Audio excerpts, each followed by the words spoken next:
Hi, I'm Mike Bellevue. I'm the black powder editor for Guns of the Old West magazine. And today we're going to be out here shooting black powder through one of European American Armory's big bore bounty hunters. The big bore bounty hunter is made by the firm of Hermann Weirach Waffenfabrik in the Bavarian town of Milrichstadt. And their firm's name is usually abbreviated to HWM for obvious reasons. They took over the production of the big bore bounty hunter from J.P. Sauer when Sauer joined up with Swiss Arms to become SIG and concentrate on automatics. They sold the revolver business off to HWM.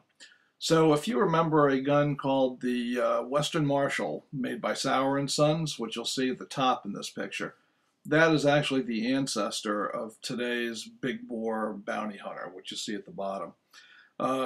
It's gone through a few cosmetic changes over the years, but the major structural change is the incorporation of a transfer bar safety system, which HWM licenses from Ruger because of the Gun Control Act of 1968's import requirements. This makes it easier for them to bring the guns into the country.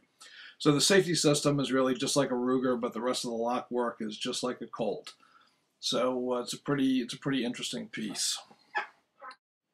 The big bore bounty hunter comes with two barrel ends, 4.5 inches, which you see here, and 7.5 inches.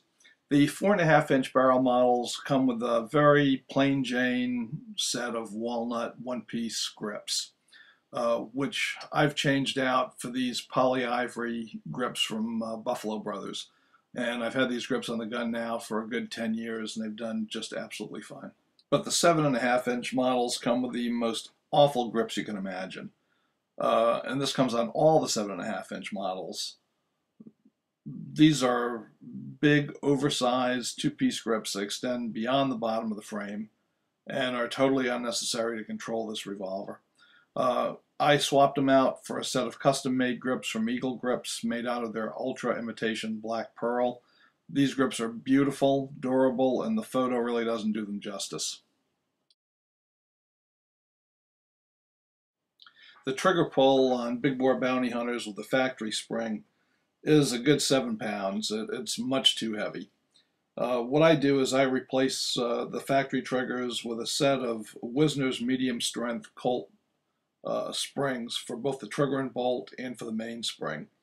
And when I do that, I get the pull down to just about 5 pounds, which really feels pretty acceptable to me. All big bore bounty hunters have countersunk chambers. I'll be honest with you, I don't really care for this feature on a single action revolver. I really don't think that 45 Colt generates anywhere near the pressures that would require this.